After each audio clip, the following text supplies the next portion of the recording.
अस्सलाम वालेकुम। सबसे पहले तो देखें कि कट मार्कर में जो नोक बाहर को निकली हुई है वो ऊपर होनी चाहिए और जो अंदर को है वो नीचे होनी चाहिए।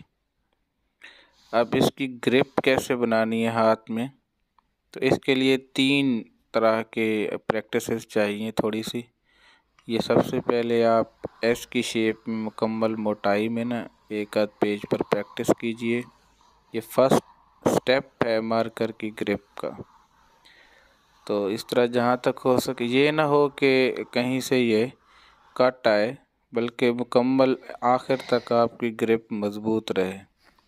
सेकंड स्टेप है, जब ये आप सीख लें तो आप यहाँ अंगूठे को देखिएगा। वो जब अंगूठा उसको मोड़ता है तो वहाँ बारीकी आ जाती है, वो निचला हिस्सा उठ जाता है तो एक नोक वाला हिस्सा बचता है। तो आपने कहीं मोटाई और कहीं अब नोकीली यानी बारीक जगह बनानी है, कहीं मोटाई और कहीं बारीक।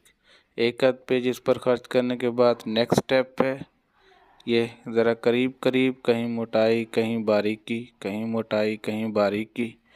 ये देखें, इस तरह आपकी ग्रिप जो है ना वो बहुत अच्छी तरह मज़बूत हो जाएगी।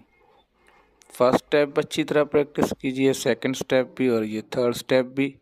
उसके बाद आपको एहसास होगा कि आपने कट मार्कर को पकड़ना कैसे है। उसके बाद आप हरूफ लिखिए।